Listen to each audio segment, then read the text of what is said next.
clase, pero no está, pues algún representante de ellos, de ella, debería estar atento y hacérmelo saber por celular si se ha cortado la comunicación o algo ha pasado.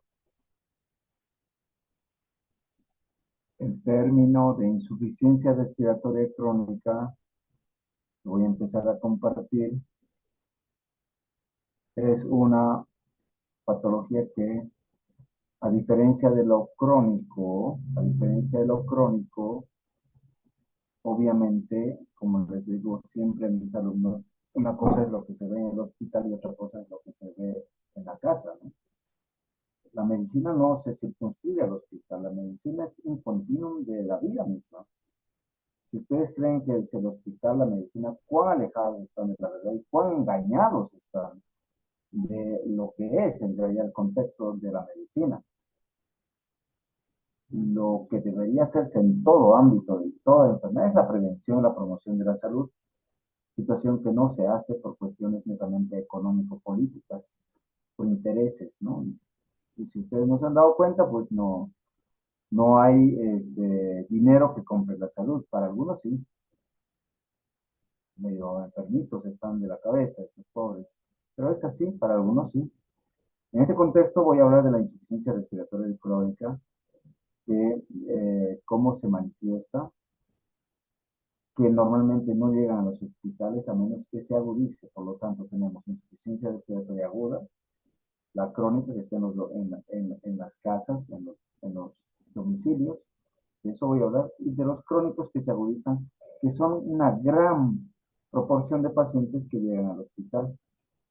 La insuficiencia respiratoria crónica, entonces, está definida por una incapacidad persistente de mantener un intercambio gaseoso normal.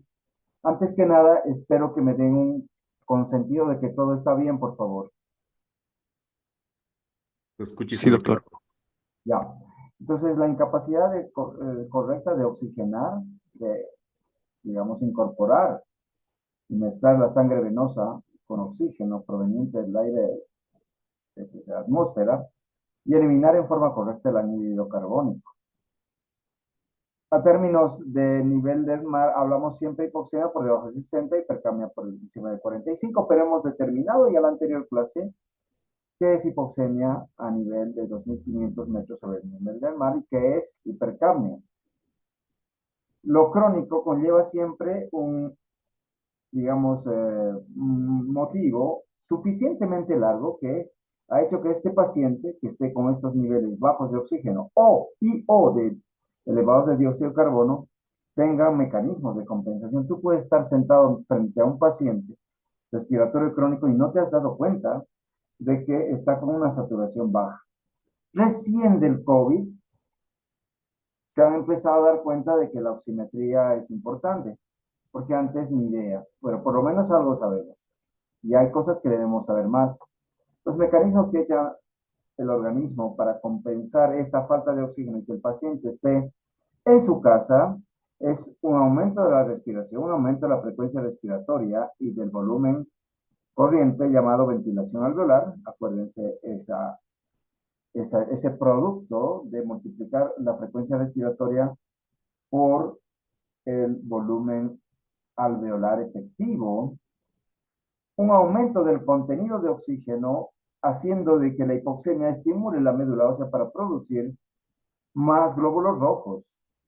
La eritropoyetina está estimulando a la producción, venida por la hipoxemia, de glóbulos rojos, tratando de digamos, llevar más oxígeno, empiezan a producirse más glóbulos rojos, que en un principio lo pueden lograr, pero después es deletéreo. Lo mismo que pasa con la afinidad de oxígeno por parte de la oxihemoglobina. Disminuye. Hay una vasoconstricción pulmonar que se llama vasoconstricción hipóxica pulmonar, un mecanismo reflejo, para tratar de desviar el flujo sanguíneo de unidades tomadas en fibrosis, en obstrucción, en atelectasias crónicas, post-COVID, etcétera, a otras áreas que pueden estar mejor ventiladas. Y si el paciente retiene dióxido de carbono, porque la enfermedad es una restricción severa u obstrucción severa, después de 48 horas el riñón empieza a retener bicarbonato. Esta es una hipercarbia compensatoria de la acidosis respiratoria, pero no tiene que pasar por lo menos 48 horas o más. Entonces, la poliglobulia sería una consecuencia de compensación transitoria del aumento del gasto del corazón derecho. Hay aumento de la enzima 2,3-difosfoglicerato y el riñón empieza a retener bicarbonato, con lo cual se obtiene oxigenación tisular aceptable, entre comillas, y compensación de la acidosis respiratoria crónica, no aguda, crónica. Finalmente, el organismo empieza a tener un estado de equilibrio estable dentro de lo inestable, que significa, ya que cualquier situación como un virus, digamos que estamos ahora nadando en virus o respirando virus, más smog cochabambino, puede romper esto y producir una agudización. Por lo tanto, estamos como este equilibrista, el crónico está batiéndose y caminando en esta cuerda floja donde está compensado hasta cierto tiempo. Cualquier situación de progresión de la enfermedad o sobre todo de lo que yo llamo, ¿no?, una situación tan banal como puede ser un resfrío común puede llevar al paciente a hospitalizarlo. Quizás los hospitales se llenan de pacientes crónicos agudizados, pacientes que nunca han recibido tratamiento, los médicos están con un gran signo de interrogación, no sabiendo estas cosas, que por eso me ha parecido importante hablarles. ¿Cómo evalúo a mis pacientes? Primero me pregunto si se trata de una enfermedad respiratoria o cardíaca. Si es respiratoria, veo la severidad. Si es aguda o crónica, ¿qué patología puede ser? ¿Cómo está el estado nutricional? Me va a ayudar muchísimo a ver que mi paciente es crónico. Realmente el paciente está taquipnéico y está sumamente delgado, por decirlo menos.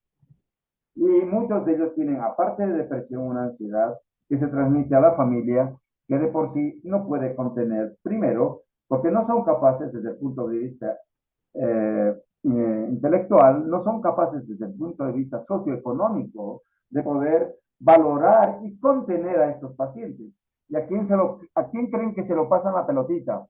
No voy a decir a ustedes nada más.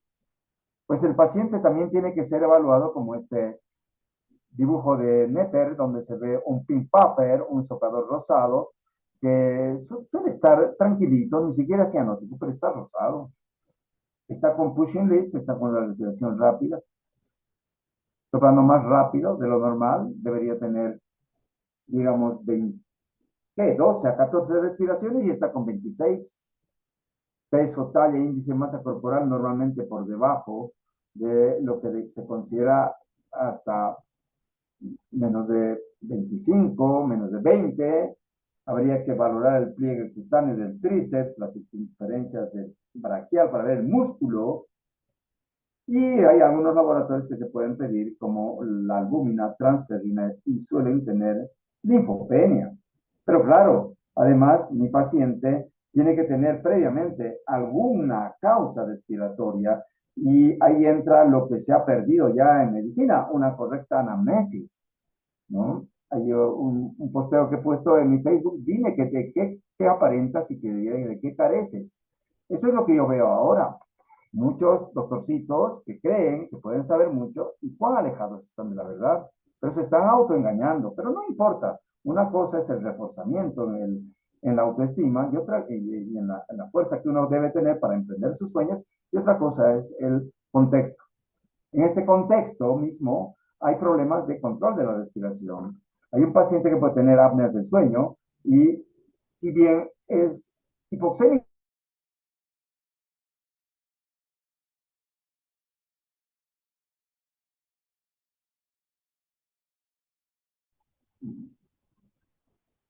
se ha cortado mi internet y vuelvo a conectarme.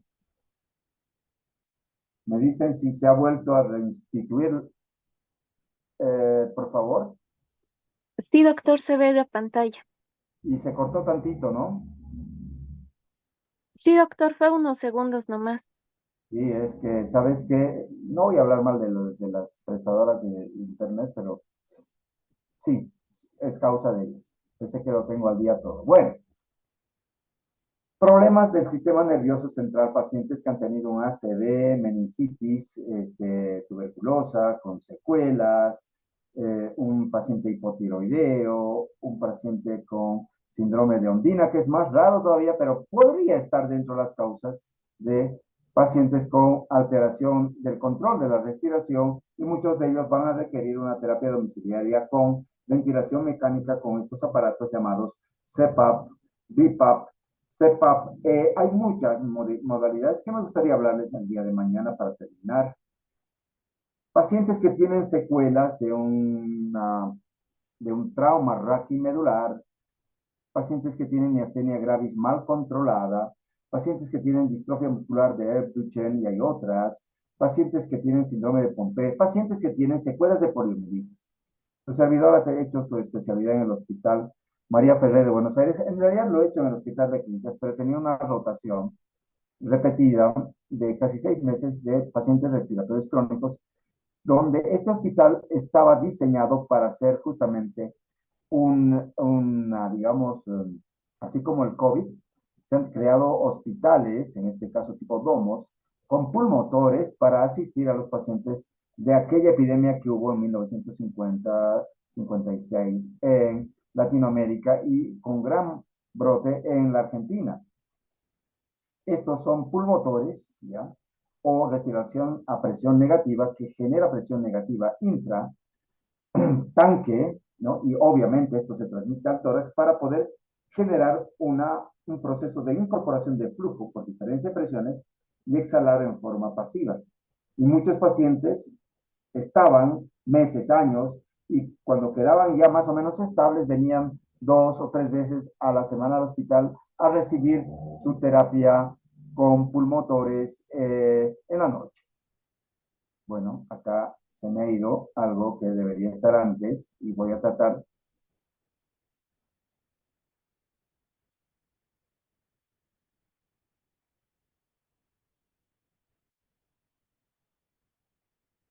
Pues sé que se ha cortado otra vez, ¿verdad?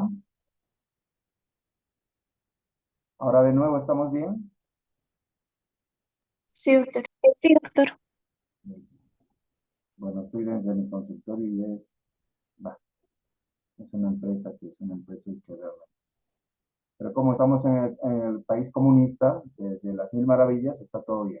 Entonces, tenemos acá estos que son pulmotores y que quería salirme de acá justamente para mostrarles otra situación, perdonen ustedes, que es a Stephen Hopkins, que es un paciente que tiene o tenía, ya ha fallecido, es que ELA, esclerosis lateral amiotrófica, y que claro, de acuerdo a los países y la economía, él podía tener el lujo de tener no solo las sillas de ruedas que controlaba solamente con los ojos, es increíble, con el movimiento de los ojos, sino también tenía un ventilador, ¿no? Que también podía ser adaptado, servo, por la traqueostomía.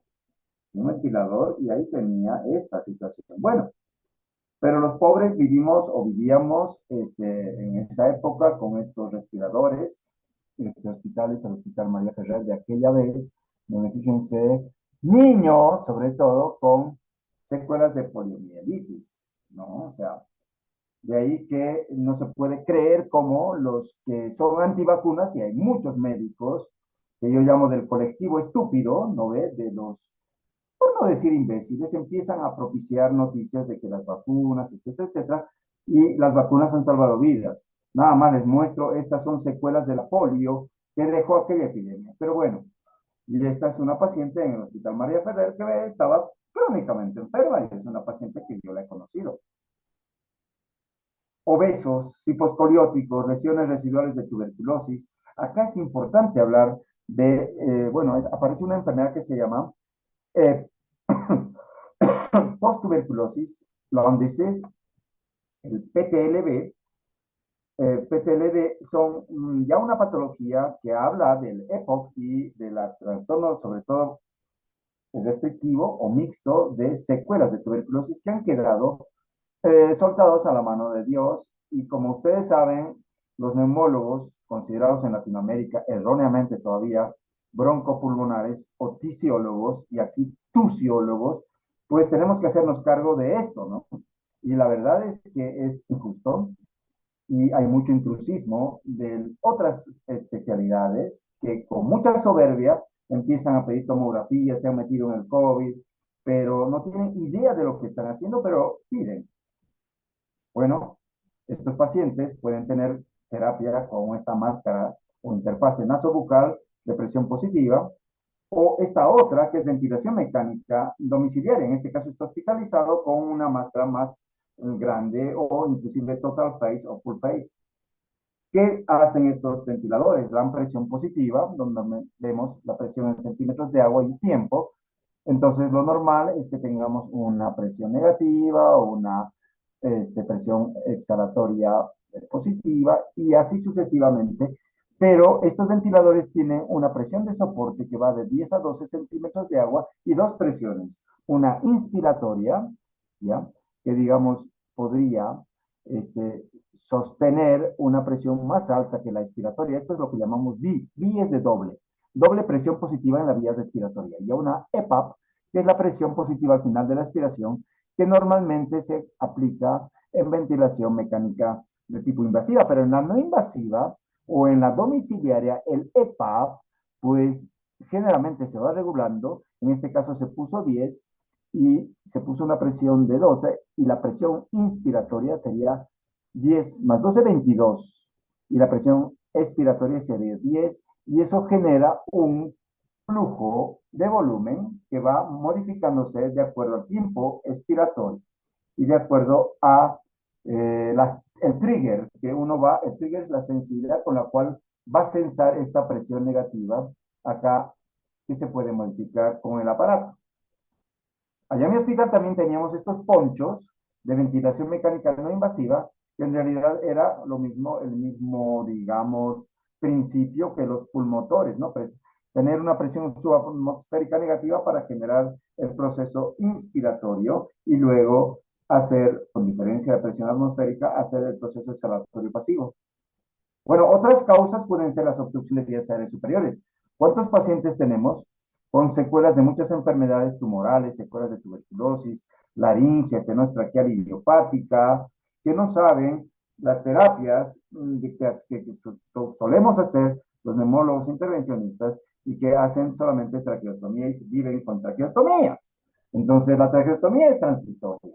Pero bueno, hay algunos casos muy extremos que el paciente puede y debe vivir con traqueostomía y oxigenado por estas tiendas faciales o tiendas de traqueostomía que se llaman, que pueden ser dados según flujo, que ya veremos, enfermedades obstructivas tipo EPOC, bronquiectasias, fibrosis quística, pues, enfermedades crónicas severas, muy severas, requieren oxigenoterapia domiciliaria y ya lo veremos en qué situaciones, por cuánto tiempo, y las restrictivas severas, secuelas de silicosis, silicotuberculosis, fibrosis pulmonar avanzada, enfermedades fibrosantes pulmonares progresivas, de cualquier índole. Y fíjense, acá voy a mostrar algo que saqué hace minutos.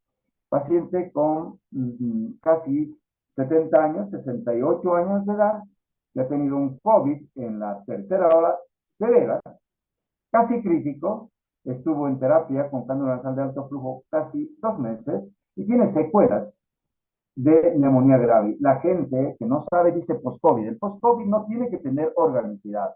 Lo que queda como organicidad se llama secuelas. Y aquí la estoy viendo, hace instantes, esta señora está con concentrador de oxígeno, 4 litros y satura 91. Pero deja de usar el oxígeno y baja. Tiene estas secuelas intersticiales de tipo fibrosante, pero no progresiva, quedado con estas secuelas, y tiene una restricción severa con 37%, perdón, 32% de una curva típicamente restrictiva de capacidad vital. Esta es una paciente que requiere oxigenoterapia continua domiciliaria, OCD se llama. Entonces, las manifestaciones clínicas, aparte de la disnea, muchos pacientes empiezan a confundirse, a tener deterioro cognitivo, empiezan a tener taquicardia, hipertensión compensatoria, suelen aumentar el trabajo respiratorio, les dije, suelen tener tiraje, y el signo de Huber, que es la retracción de los espacios intercostales inferiores, posteriores, que es señal de que el diafragma no está cumpliendo su función y sí lo están haciendo o están queriendo compensar los intercostales externos, que son los accesorios de la inspiración, que no son los agudos, o sea, no es el tiraje ni el cornaje, no es la retracción supraesternal, sino estamos hablando de algo que se ve en el tórax. Muchos pacientes tienen hipercapnia y estos están somnolientos. Desafortunadamente, en este fin de semana tuve el fallecimiento de un paciente con fibrosis pulmonar recontravanzada que tenía una frecuencia respiratoria de casi 50 y se le puso oxígeno con mascarilla, bolsa de reservorio a 8 litros e hizo hipercapnia por la severidad de su enfermedad ya casi terminal y pues empezó a hacer deterioro del sensorio, suelen hacer el llamado aleteo o flapping, en vez de ponerse cianóticos se ponen colorados, enrojecidos y pueden tener también papiledema. Entonces, en un paciente que sospechas que puede estar con retención crónica de CO2, todos estos que estoy avisando, en vez de ponerle oxígeno alto flujo, uno debe tomar gases arteriales y colocar más bien oxígeno a bajo flujo y mejorar la bomba. Es decir, hay equipos de ventilación mecánica no invasiva que nos van a ayudar antes de intubar a estos pacientes que normalmente no se deberían intubar.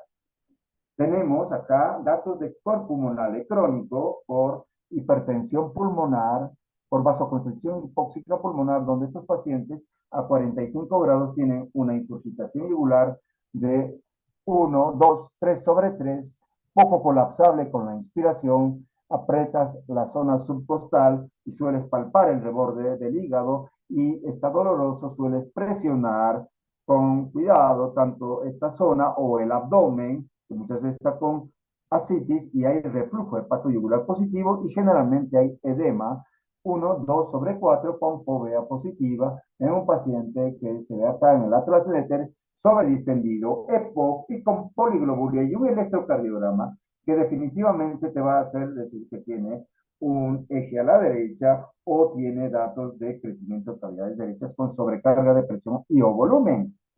Entonces, el examen físico debería verse estos antecedentes, si el paciente está obeso o desnutrido, si el paciente tiene sospecha de SAOS, mañana hablaré de lo que es el stop bank, si el paciente tiene una escoliosis o hipoescoliosis, no se puede creer cómo hay médicos que auscultan sobre la ropa del paciente haciendo un verdadero show, ni cual político, siquiera para hacer el ademán de que está valorando a su paciente. Y no puedo creer que el paciente también se quede contento con eso. Pues somos o sois estúpidos, somos. La verdad es que no lo hago yo personalmente. Prefiero no hacer eso porque yo ya sé más o menos que me voy a encontrar, pero me quedo, me quedo ahí. Vamos a ver debilidad muscular, si tengo la probabilidad de que tenga un síndrome miasteniforme, trastornos del sensorio, si tiene trastornos de hipercapnia, extensión, flapping. Bien. Y acá vemos gases arteriales, donde suele haber hipoxemia, si hay hipercarbia, hay retención de dióxido de carbono en el crónico. Suele haber policitemia, poliglobulia o eritrocitosis secundaria, es lo mismo. Siempre estos pacientes deberían, además de la radiografía, no solo tener tomografía. A ver, los genios de la medicina hacen pura tomografía, pero no saben solicitar una espirometría. Y a todos le meten, con si vuelve a bolsa de gatos, todo. Vergüenza. Hemograma, electrolitos, pruebas de función tiroidea. Si hay que hacer un estudio del sueño, hay que pedir poligrafía, polisomnografía. Y bueno, el tratamiento va a depender de la enfermedad de base, donde he puesto dos resaltes importantes. Es el oxígeno suplementario, que ahora voy a hablar, la OCD, oxigenoterapia crónica domiciliaria, así se llama OCD, y estar siempre al lado de un buen fisioterapéutica respiratoria. Oxigenoterapia crónica domiciliaria. ¿Cuál? ¿Por cuánto tiempo? Pues desde 1981, marzo, en esta famosa revista La Lanceta del Lancet, ya se había publicado los reportes de estudios de grupo de trabajo que hacía el co-trial, el no trial, es decir, comparaba la oxigenoterapia domiciliaria continua versus la nocturna versus solamente algunas horas en pacientes respiratorios de aquella época que eran los respiratorios crónicos, EPOC. ¿Y qué vieron? Vieron que en el grupo control la sobrevida, en cuanto se refiere a semanas, perdón, a ver, hay algunos colegas de ustedes que están entrando ahorita, y claro, ¿qué les puedo decir si ustedes han tomado el control y el control lo hacen muy mal, chicos, lo hacen muy mal, porque no están responsables, y mis alumnos saben cómo les explico todas estas cosas, y no es por ser fregado, es porque se vienen situaciones difíciles. Hola, hola, ¿están ahí? Quiero saber si se está escuchando, por favor, o tengo que Sí, reconectarme. doctor. Sí, Ah, ya, doctor, se escucha. ya. No, pues es una reta, ¿no? Una reta que tienen que tomarlo en el contexto, porque hay dos cosas, y esto les quiero decir muy fuera de todo lo que deben saber. Los hijos de estos 2000 en adelante son hijos del rigor y del dolor, más que hijos del amor. Como les ha dado uno mucho amor a ustedes, se han vuelto comunistoides, es decir, que quieren todo mamado, quieren deglutido y quieren matarnos encima a los que les hemos dado todo. Entonces, creo que necesitan dolor y rigor. Y los padres no van a darles dolor ni rigor. La vida les va a soquetear fuertemente, sin trabajo, sin un sueldo correcto, sin alimentos, sin aire correcto, sin aire respirable correcto en Cochabamba. Y eso forma parte de ustedes, porque en nuestro erróneo amor, los padres les hemos dado demasiado a ustedes, en nuestro afán de querer simplificar y allanar el camino. Qué tremendo esta situación que acabo de decirles, y paro con esta reflexión antes de entrar a hablar del trial, no trial. Por favor, denme, no pregunten, 5 minutos, por favor. Gracias.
Hola, muy bien. Vamos a continuar entonces. Esta es una publicación, les decía, del Lancet de 1981, donde se hablaba de los beneficios de la oxigenoterapia a largo plazo y se veía comparando el grupo control, ya, de más o menos 70 años, que tenían insuficiencia respiratoria crónica por EPOC, ¿ya? ¿Qué pasaba con la sobrevida en el grupo control que no usaba oxígeno versus los que utilizaban el Medical Research Council, así se llama, ensayo de 15 horas al día? Fíjense que mejoraba bastante la sobrevida, casi 40%, y esta sobrevida era importante cuando uno lo analiza. 43 versus 28%. Pues no hay dónde perderse. Lo ideal, bueno, cuando uno usaba 12 horas, el no trial, o sea, nocturnal oxygen therapy, ¿ya? Se parecía mucho a lo largo de las semanas de evaluación al grupo que no usaba oxígeno. Entonces, hay muchos médicos todavía que indican oxígeno toda la noche. Digamos, toda la noche de 8 a 8, 12 horas. Pues es igual a cero. Fíjense, el beneficio de 15 horas versus 12 horas es importante. Y si tú tenías la opción, nuestros pacientes nos engañan, de usar por lo menos más de 19 horas de las 24 horas al día, el continual, el cut trial, pues tenían una sobrevida, perdonen, mucho mayor, cercano casi al 80%. ¿Ya? Entonces, no hay donde perderse. Si uno va a requerir oxígeno domiciliario, desafortunadamente por estas situaciones crónicas, hay pacientes con fibrosis estable, con EPOC estable, hay pacientes con secuelas de neumonía crítica o severa por COVID que necesitan hasta ahora oxigenoterapia, pues tienen que usarlo como mínimo 15 horas. Lo ideal es más de 19 horas. Aquí está este gran gráfico que muestra el Lancet y también la Annals Internal Medicine, donde está claro, 12 horas es igual a cero, 15 horas es mejor que 12 y 19 o 24 horas es mejor que todas.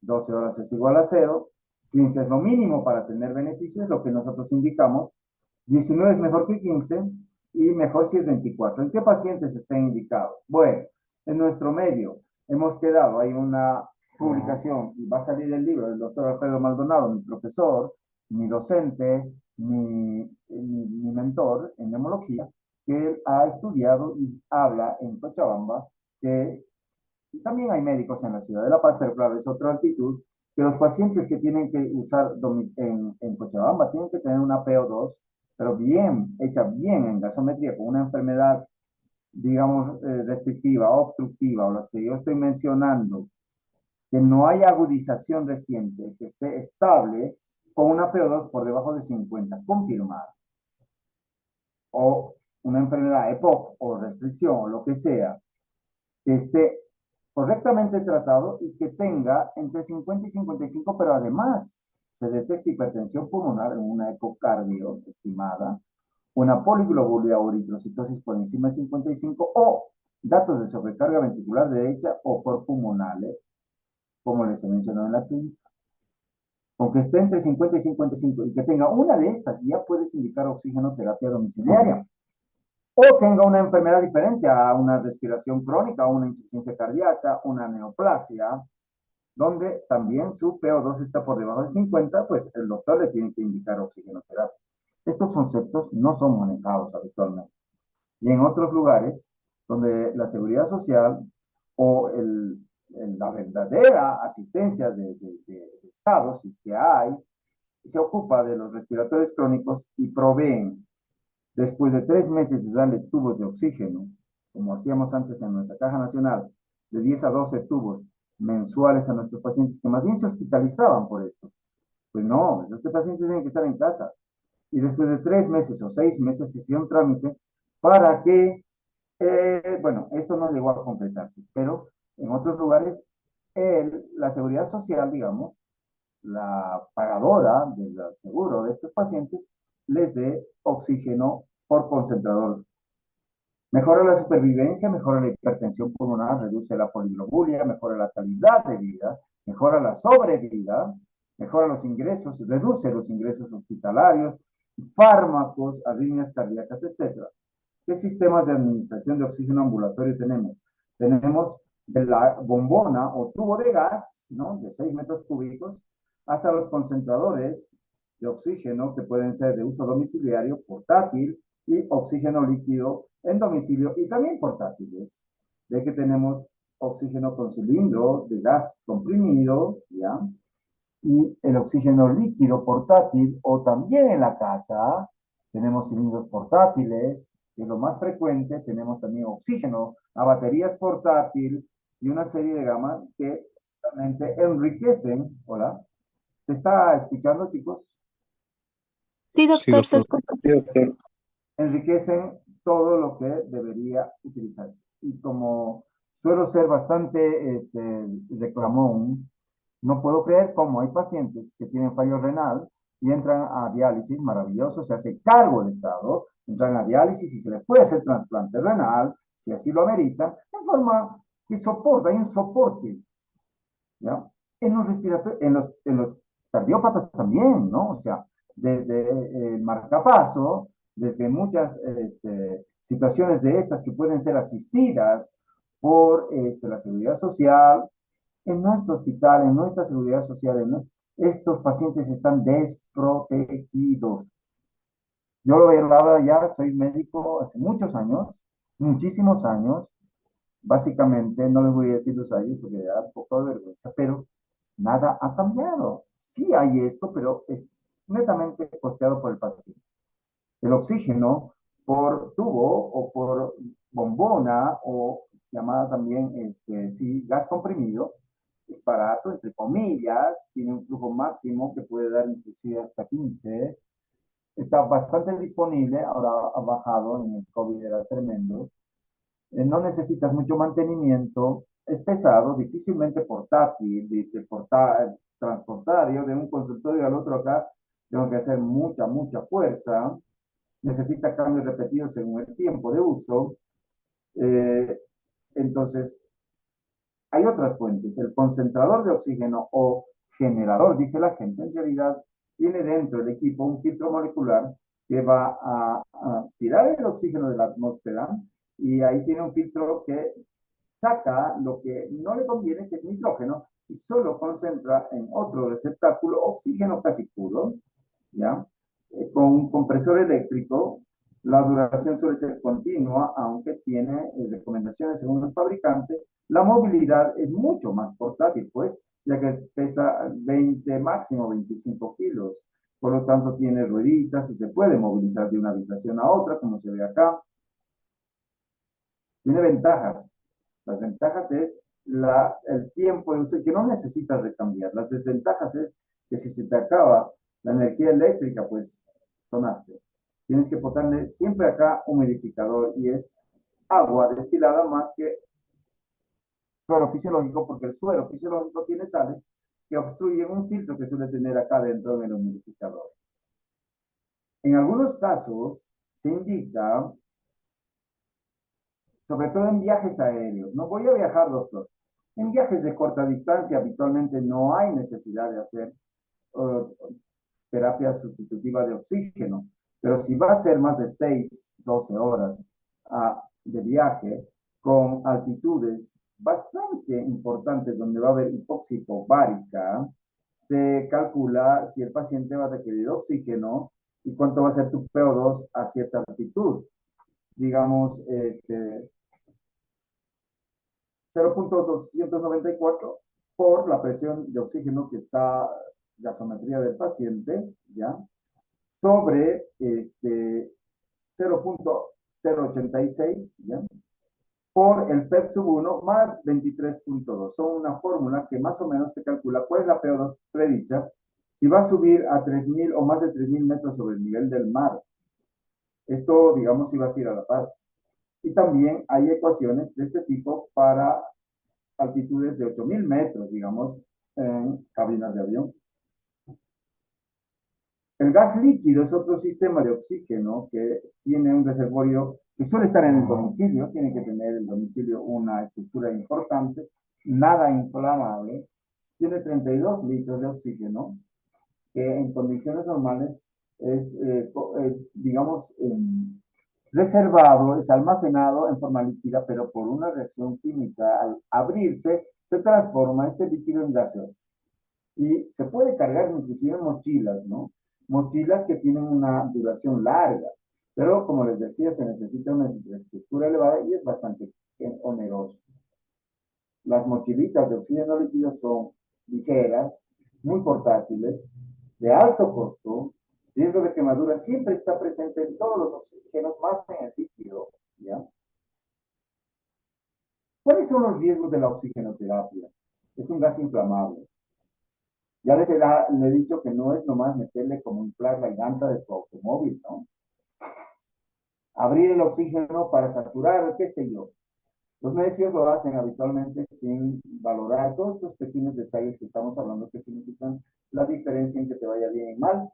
Pues bien, hemos visto pacientes convulsionar por hipercardia cuando no necesitaban y los médicos daban oxígeno por desconocimiento. Entonces, según los sistemas de entrega, tienes que darle siempre unas puntas nasales gentiles, muy pocas veces. En el domicilio se utilizan mascarillas.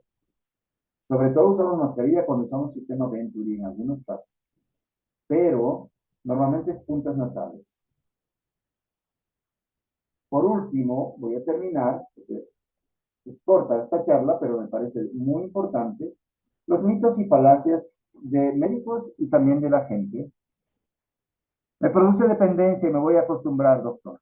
No existe ese concepto de dependencia. Dependencia es cuando tú requieres y cada vez vas a requerir, su uso produce abstinencia y cada vez requieres más dosis. Y no es así. Solamente que es reemplazo de la función de un sistema, en este caso el sistema respiratorio. Una de las formas de ayudar al paciente. Mañana veremos un poco de, ya les he mencionado que hay sistemas CPAP, BiPAP, de ventilación mecánica no invasiva, que pueden ayudar al paciente respiratorio crónico de cualquier índole. Usar solamente cuando me siento agitado, solamente uso cuando me falta el aire. Por lo menos ahora tienen oxímetros. Antes me voy a ir a Santa Cruz o me voy a ir a Buenos Aires para vivir porque ahí no voy a necesitar oxígeno. Igual vas a requerir probablemente. No lo percibas, pero vas a estar hipoxémico igual. La deuda de oxígeno se te va a manifestar por una hipertensión pulmonar. No voy a usar porque acaso me estoy muriendo, doctor, o hay esto, ¿no? Si no voy a poder terminar. Y el contexto de nuestro médico. Tenía un paciente con hipertensión pulmonar, y tengo todavía que subiendo al Trufi, la época del COVID, no lo dejaban entrar nuestros chofercitos porque pensaban que tenía COVID. Y lo discriminaban y discriminan a nuestros pacientes. ¿Cuán lejos estamos de ser mínimamente cultos y respetuosos con cierto tipo de pacientes? O le voy a destetar el oxígeno, ¿no? Y le voy a dar oxígeno una hora sí, una hora no, una hora sí, una hora no, como si eso fuera una ventilación mecánica. O solamente prerenata, en caso de que me sienta agitado, les decía. Son errores y falacias que no debería darse en la paciente con insuficiencia respiratoria crónica. Bien, por ahora he terminado. Mañana voy a hablar del síndrome de apnea del sueño. Me gustaría hablar un poco tantas cosas que hay por hablar de patología de la altura, pero no va a dar tiempo. Entonces, les mando un gran saludo y por favor cuídense. La mayor parte de los neumólogos no somos fisiólogos ni fisiólogos de tuberculosis es consunción. Somos especialistas en enfermedades múltiples del tórax, ¿no? Y el otro día me llamaron para ver un derrame pleural masivo. ¿Quién lo había estado viendo? Son los cardiólogos. Por lo tanto, hay esta tara, les dije a mis alumnos, ¿qué es tara? Busquen qué es tara. No es ara, tara es una cosa errónea, aprendida erróneamente como el hecho de dar antibióticos en enfermedades virales, que toda la disnea es para el cardiólogo y toda tos es para el neumólogo. Me resisto a creer en esa estupidez. Tengan buenas noches, ¿ya? Gracias, doctor. Buenas noches. Hasta luego, doctor. Gracias, Gracias. doctor. Buenas noches. Doctor, Estoy acá, dime. doctor.